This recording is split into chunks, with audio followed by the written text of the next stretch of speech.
the title in the sense that my group have been doing what we call machine learning for science for the last decade, if not longer. And I was at the DOE workshop about a year or two ago, and they used the term scientific machine learning. So I thought I'll borrow that, it's shorter. And then the empirical rigor is something we have been struggling with to interpret the machine learning results. So I hope we get more people to discuss with us and have some understanding when we can take machine learning results and call that science. The machine learning, I had a little back and forth with Nathan yesterday, but he's gone now. So I definitely see machine learning as a part of both computer science and statistics, prediction, optimization, and cross-validation actually came from statistics in the 70s. And machine learning had very impressive success in IT. And I would like to argue that both prediction and cross-validation actually embed scientific principles, both prediction and replication. And with data ability, huge amounts of human label data, computer availability, and open source software. So we've seen a big successes. And if I attempt to define scientific machine learning, it uses machine learning for scientific research to extract from data, discoveries, theory, and knowledge. And it also builds scientific principle in machine learning algorithm, which we saw a lot of talks yesterday, try to get physics principles into deep learning. I like to think that we should iterate between the two steps. And then we have new principles. That's how we help progress of science.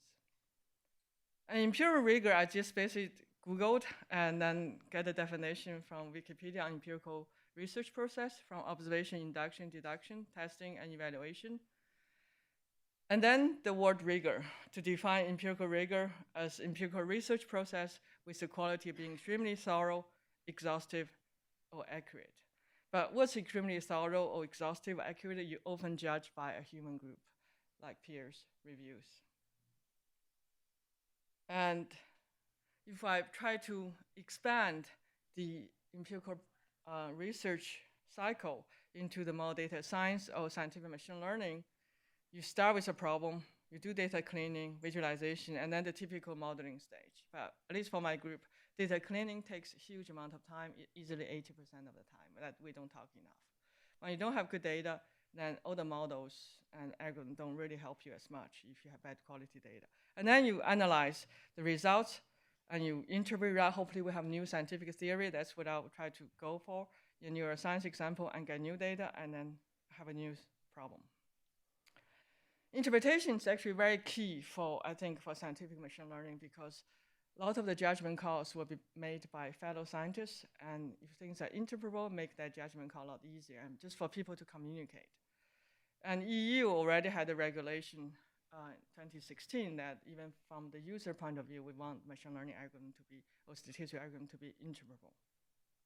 So interpretation is definitely there. I have been pushing for stability for the last decades also. In the beginning, I was really trying to use stability as a very common sense principle to integrate a lot of ideas in the literature, both data perturbation and also model perturbation. And then recently, I've been pushing back to model formulation and data cleaning. You also have to think about stability issues. Often you have multiple ways to clean your data, and you want to make sure that your scientific results are not artifacts of the data cleaning. And also for model, for problem formulation, you have multidisciplinary people work together. Even words don't exactly mean the same thing. So you also need the problem formulation to be stable. Interpretability and stability, and recently we have got into causal inference. We also try to really help generate hypotheses for scientific experiments. So kind of really aid in scientific investigation. In a nutshell, stability is fundamental after predictability. Both, of course, need computability. Open stability really require even more computation because you have to do multiple routes. And you define a target of interest relative to the domain problem. Say you care about prediction, and predictability and stability become very much aligned. And you think about data perturbation, usually for ID data, bootstrap, subsampling. But I also want to bring in things which are not probabilistic, like PDE-driven models. That can be viewed as a form of data perturbation of synthetic data. And also adversarial data. If you say you're in a bank, and you care about the most risk the bank going to face through stress test, then you definitely don't want to add things to your model like kind of in the middle of your data you want to put on outliers. So those of that is really problem dependent, but like to really unify both PDE type of models and probabilistic models under the banner of stability. And of course, the appropriateness of the perturbations is completely up to the people who use it. And I like to acknowledge subject knowledge, experience, judgment, and many, many other factors that we don't talk enough in the data science community. It's really, things are pretty subjective. We make a lot of choices and really try to bring a bit the liberal art thinking and debate into the data science discussions. As I said, the data perturbation, you have the simple ones. For the dependent case, how do you perturb the data? It's actually very much, I would call the frontier research on the stability. And adding small noise, I think was mentioned yesterday at some of the talks, that my late colleague Leo Brahman was definitely trying often just add small bit noise to both noise and the response variable and the axis to introduce stability. And people are more used to data perturbation, but I want to really put the data perturbation together with model perturbation. And the project I will share, we have easily 18 models. And how do we get some coherent theory, if we want scientific theory, out of that? And the earlier examples of model perturbation probably goes back to robust statistics by Tukey, who want to think not just Gaussian models, but also Laplacian and other type of models, so that the measure of a center of a data become robust.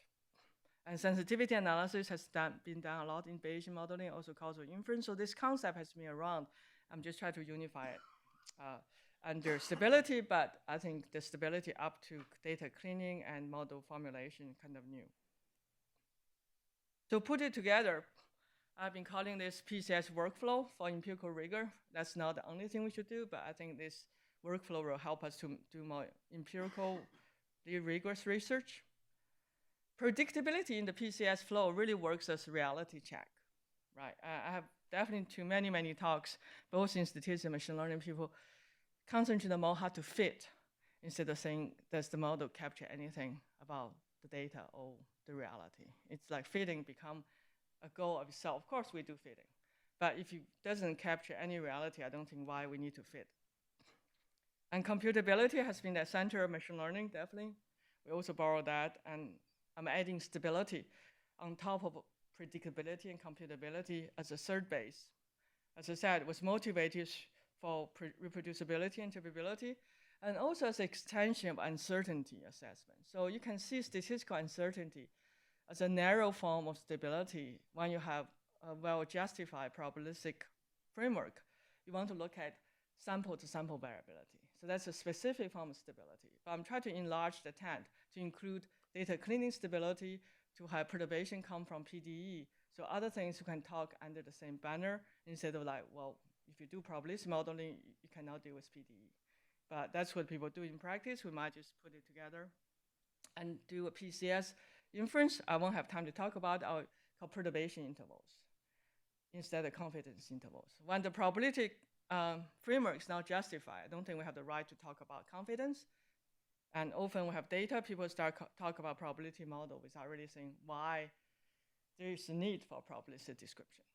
So, but perturbation intervals, I think, is more transparent, more straightforward. You perturb data this way, and that's what you get. And if you can justify this is somehow mimicking a generative process, then you should write a page or two to justify that's the case, and you can call confidence intervals. Other than that, you're just doing perturbation. To go with it, as I alluded to in the last sentence, is that you really need to do documentation. Otherwise, it's very hard to judge. All this choice of metric, how you did data perturbation, makes sense. So you have to use a well-documented, like a reproducible, say, IPython book or R Markdown to describe your reasoning. That's very much like liberal art. You make a case with English or whatever language you want to use, and with the codes. So people can reproduce and judge. Oh, you do this form of bootstrap. assuming IID doesn't make sense. Instead saying, well, we hide behind symbols, we have X1 star, X2 star, and that really lose people and also make our work less rigorous. So for causal inference, that kind of goes by my like a holy grail for causal inference is statistical laws, and my physics, not statistics, physics laws, say Hooke's law. Then there is mechanistic and very individual. But even for that, it doesn't hold all the time. If you got unlucky, the spring is going to break, you have too heavy a load, that is not going to work. So nothing really holds 100%, but it's a lot more replicable and stable than, say, I'll call statistical causal effect, like when FDA decide whether a drug should be released, they're looking at population level and see whether this new drug really improves on the average level. But the statistical causal inference is also moving towards closer, I think, to mechanism in the sense that we're now looking at precision medicine and we're looking at subgroups. We want to make sure the drugs work not just for the average, but also for a particular subgroup. Causality implies predictability and also stability. So the thinking here is that if you have predictability and stability, first I said stability is for interpretation, and we can also use this as a stronger, I would say, recommendation system than just predictability for intervention design. I've been talking about interpretation, and my group have been working on, we like interpretable machine learning for the last almost like 10 years, and finally we got different people together. So my group we do genomics, do neuroscience, we do many different things. We thought we're in a unique position to really define at least what we think should be interpretable machine learning, so that we have a more solid foundation to discuss among different people. So I won't have time to talk about, we have a paper out on the archive, and we basically have this PDR, etc. You need predicted accuracy. Basically, that's kind of your connection with reality. And then you also descriptive accuracy. And the good properties, descriptive accuracy includes sparsity, simulability, modularity, and also domain-based feature engineering. And then everything are tied together by relevancy. So the predicted accuracy has to be relevant to the problem you want to solve, and the descriptive accuracy also is relevant to the problem solving. It's related to the human community and also to a particular problem. So for the rest of the talk, I will just share this work has been going for 4 years with Jack Galant's group. Has been led by 2 students, a former student, Reza and Yuansi and Adam, and with people from Jack's group. So we had done the predictive analysis at least 3 years ago, and for the last 3 years, we've been struggling, trying to do science and try to convince ourselves and peers that we have some scientific information coming out of this machine learning kind of exercise. So why I talk about neuroscience in an ML for physics workshop? And so I was Googling physics and neuroscience. One thing popped up was some APS news. 2016 said, physicists, the brain is calling you. And neural network was motivated by neuroscience, right? We have a lot of talk yesterday. And actually 2 biophysicists, Hodgkin and Huxley, got Nobel Prize based on their work, trying to model a single neuron through kind of electric unit with a bunch of, a series of ODEs. And then Hopfield was groundbreaking were neural networks. Hopfield was a physicist. So that's my kind of excuse to talk about neuroscience, since I don't know physics.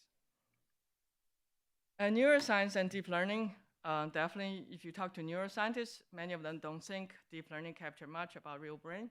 But you talk to deep learning people, they think somehow it's called superhuman, right? Google used that term superhuman, so people feel like they already got it. So there's a gap. But there's similarities between human brain and artificial brain. So the data come from a particular visual area called V4. The 2 information streams going up in our brain about visual information. One is what pathway, one is where pathway. So I'm looking at the what pathway. We try to decide what we're looking at. So it's V1, it's kind of Gabor, talk, and then a little more complex, and then V4. V4 has been a very elusive area for neuroscience. because it's not really IT, which you have object recognition. And it cares about complex shapes, but it has been hard to characterize what are the complex shapes. So one tradition of physiology from the award-winning Hubble and Rizzo work was try to find out what type of stimuli a particular neuron likes. So they tried bars and different orientation, different frequency, and was the basis for one of the Nobel Prize work they did. For V4, Pierre Galland, my collaborator, a long-term collaborator, have been working on V4 since he's postdocs, right? So all the papers. People just made out this kind of pretty geometric shapes to probe. So they try. They think of something and they see whether neurons fire up. They kind of knows anatomy where the V4 is supposed to be, and they try and see what happens. So this is not very efficient, and it could be a lot of shapes we haven't made up that the neuron care about. We also try this different concave and convex boundaries, so very, very geometric and designed very.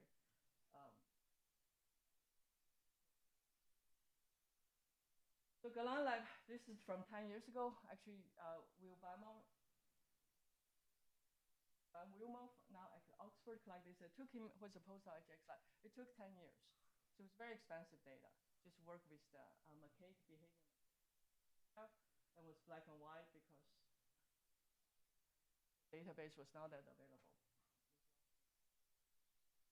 And since I'm kind of a little slow with time, I'll say that my group engagement was from my postdoc Julian Morel and also Yuval Benjamini. Has never have been written. We did 2-layer dictionary learning and got the state-of-the-art result.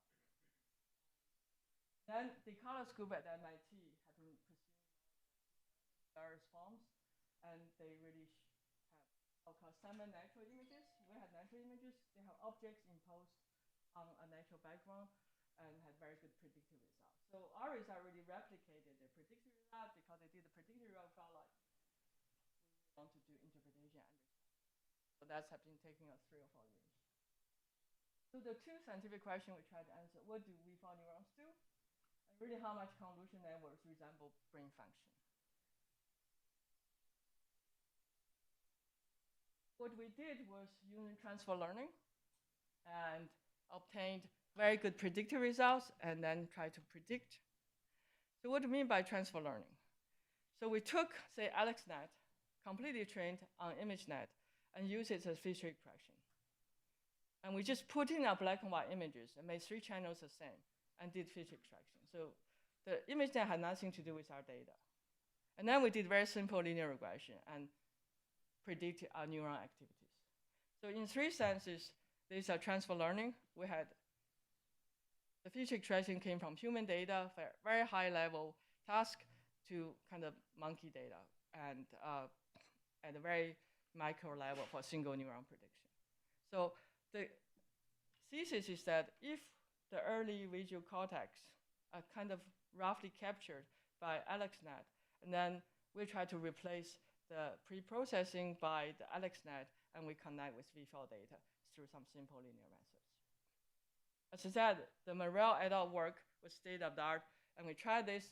That work took us 2-3 years. I had 2 of my best people, a computer vision guy, Julian Morel, my applied statistician, Yuval Benjamini, and took a lot of time to get there with 2-layer deep learning, and this just beats it slightly. So that's why I started working on deep learning. I felt there's something there. If you look at the performance, actually not just the 2nd layer, other layers work pretty well too in terms of 71 neurons. But Gabor definitely does a job. However, you not just have AlexNet, right? You have VGG, you have GoogleNet. We didn't continue with ResNet, all the other things. And they give very, very similar performance. The 3 lines, AlexNet, GoogleNet, VGG, basically on top of each other. And the dotted line are the data.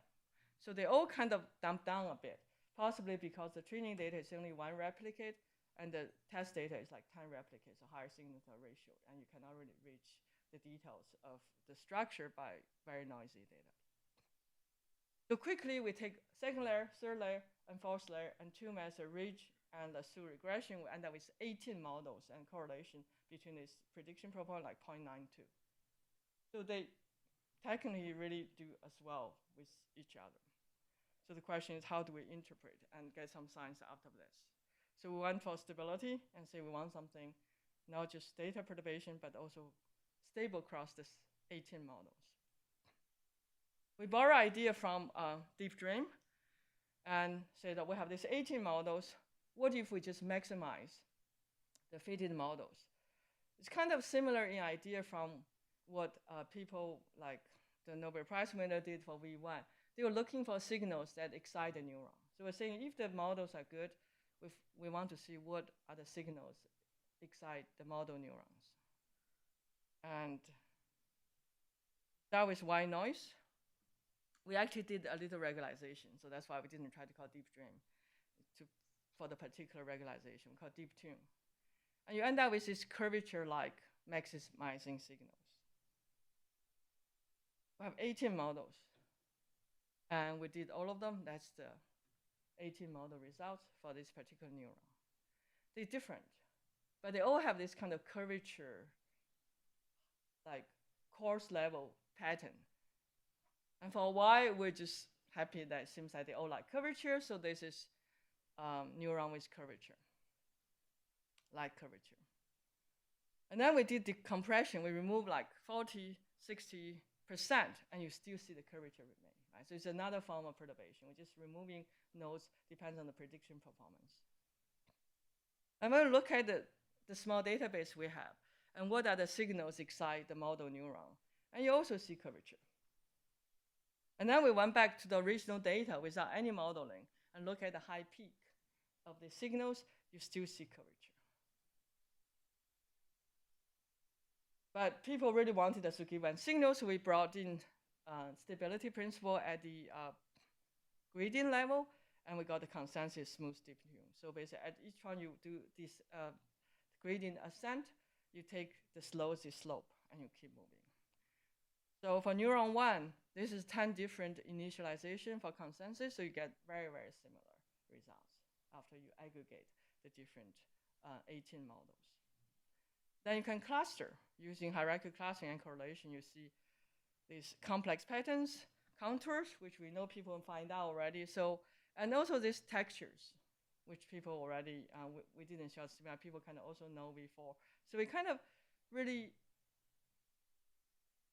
replicate a lot of results, but through deep learning, and also have more naturalistic looking stimuli than what the geometric shapes. But then comes the question, actually, the referee really pushed us. We sent a PNS direct submission that which part of you see is really from the neuron, which part is an artifact of your model. And one question the referee brought up was, does the neuron really care about small patches of curvature or big patches? And actually, while I give a talk, Shirley asked me to give a talk at the IBL a while back. And then the physicist there was saying that there's regularity. You see between the curves, there seem to be a period there. And it is actually an artifact of size of convolution network, a convolution filter. And that creates this periodicity. This just shows that the neuron care about small patches, and then the big patches just kind of add up, compound the responses because the convolution filter move around and add them up, and you have a more enhanced result. And same thing for another pattern. And we also try to take piece out and see whether the neuron care about. So there's some, for the first neuron, you can see that you have this one curve, you have 14, the top was 34, the maximum of the model response, and you also have, you mask the image. So this is where the receptive field is. So outline shouldn't matter, you have pretty high. All of this try to see, to convince ourselves that we actually have some signal that's real, it's not because model. The reason I say that the regularity between these curves is due to the convolution filter. You look at Google Net, it has a smaller convolution regularity decreases. So that's the evidence show that this regularity is not because the neuron likes this, it's because the artifact got model. So this is a general question we have to face is how much we read out the results because the model structure, how much is really about the data. And in the end, this is not a proof. This is only suggested. So working towards, I'll call scientific recommendation system, these patches of images can be a starting point to do closed loop experiments. So if the electrode's still inside the macaque's brain, then you can feed back these DeepTune images, or you can take small patches and do random combination of that to see what to prove that this neuron really care about curvature and at what scale, which we couldn't really resolve. And this is just look a lot more naturalistic than what people came out with. And hopefully they would increase the efficiency of experiments. To end, I want to point out that PCS documentation is very necessary. Models are mental constructs in our brain, and there's reality. You really have to use quantitative and qualitative narratives to bridge the reality from to the mental construct we dreamed up. And this is an example for genomics. So we also had some genomics work along these lines, and there we had some validation in the literature about the gene-gene interaction we find. So that's there. We also serve as a recommendation system. So to finish, I try to advocate stability as a basic scientific principle after predictability, because reality check. I showed one study to drive generation of hypotheses, and also the documentation is very important. The structure match are very important, even we have lots of data.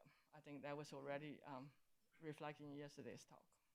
So here are the papers, and we're working on a book with my student, Rebecca, to use these principles, try to lower the entry level for data science and statistics, and open questions. So I like to believe that's what I'm doing is the PCS framework is a step forward towards scientific machine learning with empirical rigor. But do we need to set up some consensus on what we agree? Like what type of work you start with machine learning? And you will say that this is really like a scientific knowledge now. Do we have things we can write down for especially students and beginners or among ourselves? When we do referees. I mean, I'm on the editorial about PNS, and a lot of papers I'm getting is really at the interface of science and machine learning. And I personally have a very hard time, especially a subject area that I'm not familiar with, to really judge to send it out. Because they run some machine learning algorithm and have some results. And is that science or is that just prediction game? So I find it very hard, and it's very hard to find referees and guest editors, all of that. But there's a lot of people in this space now, and most of my papers actually are in this science and machine learning.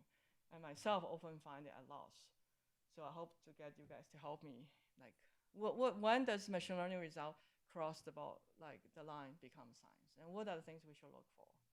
And how can we really be accepted as like at least playmates with scientists, right? I mean, John Tukey used to say that statisticians get to play in everybody's backyard, and now we try to play a bit in their front yard. Like, do we have the credits to do that? Depends on what we do. And from these results we have obtained, right, definitely debate among authors is the first step. And then peer reviews. I think our referee for our DeepTune paper really pushed us to the next level. We were just happy to take DeepTune as somehow characterizing the neurons, but with all the questions that one of the referees asked, we realized that we cannot really make that claim. It's at best suggestive, so we have to retreat from our claim. And also, of course, I'm looking for physiologists to work with to see whether this closed loop experiment can be done, and they like it, to say that, yeah, that's helped me to design experiments than without your machine learning type of algorithms. Thank you.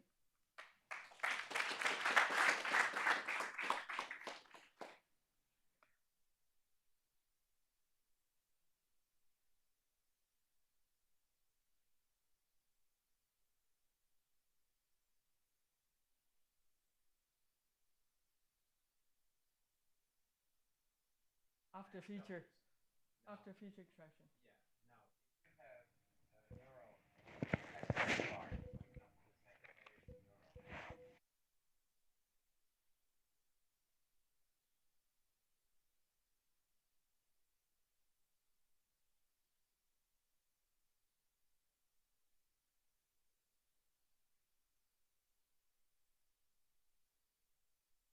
What I mean is that when you show that, aren't you putting yourself into a framework of a linear model for the neurons response? I mean, we do go through the environments introduced by the feature extraction from the AlexNet, right?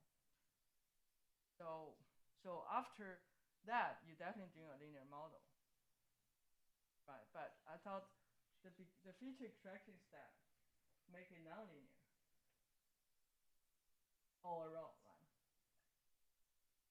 So, for example, if any of these neurons is invariant to rotation, response, what kind of, which we find a lot in neural nets. There are a lot of neurons whose response are invariant to rotations.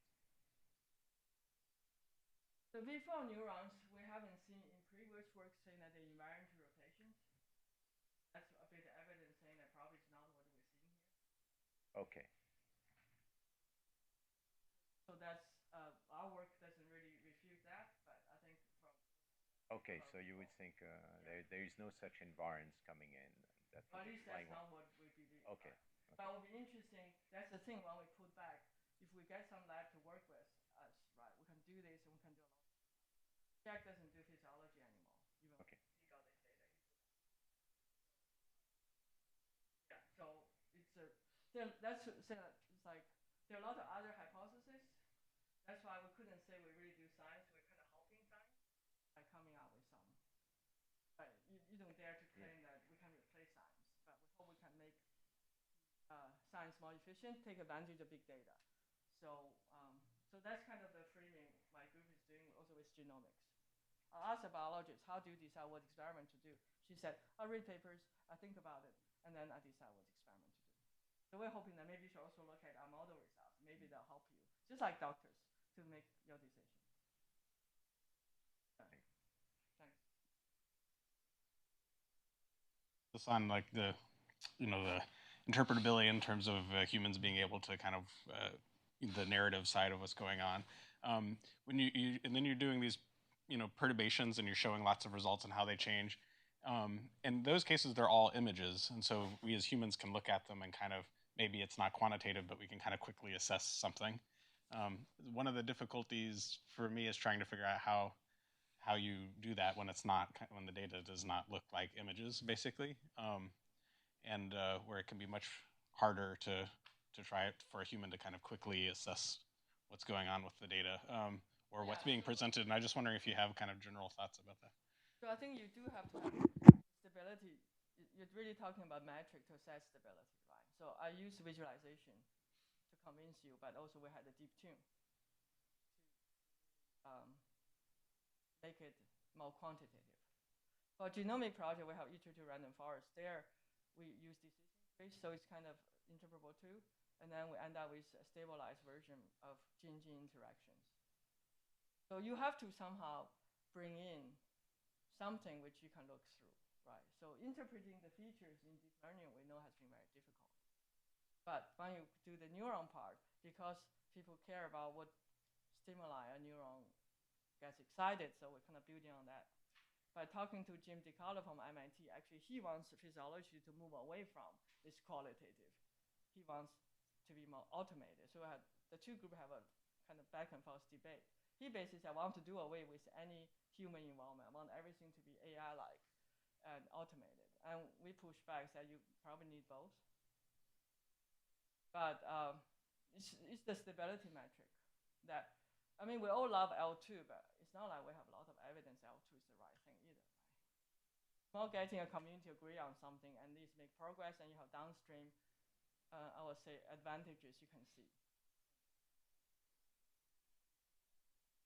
People might try different metrics before we know for a particular domain problem. what might make sense, but you need a downstream kind of results or validation to see.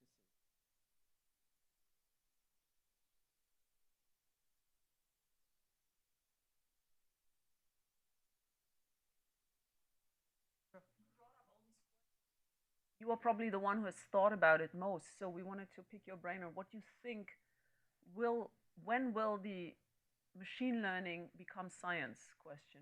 What do you think the answer is? When it will become knowledge? What are the things the community needs to impose in order to make it knowledge? I feel like for one thing, we need probably just like a scientific knowledge.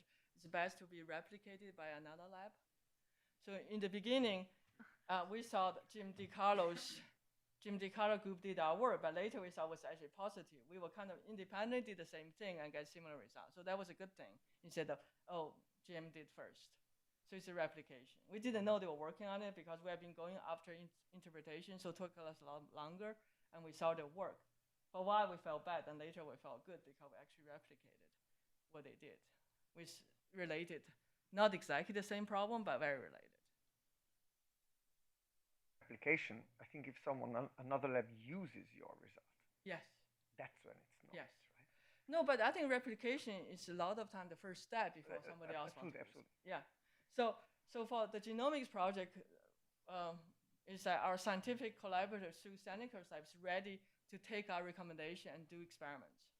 So that's also a step closer to doing science. They're willing to spend a few months to try out.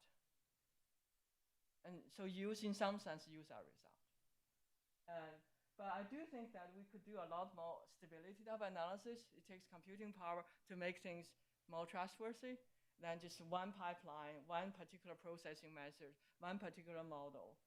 And for me, I felt like we need to move away from that just because we are trained in Bayesian model, we do Bayesian model, I'm trained in Lasso, I'm doing Lasso, and just seems very arbitrary. Depends on your training, that's how you attack the problem. And that's just very not objective.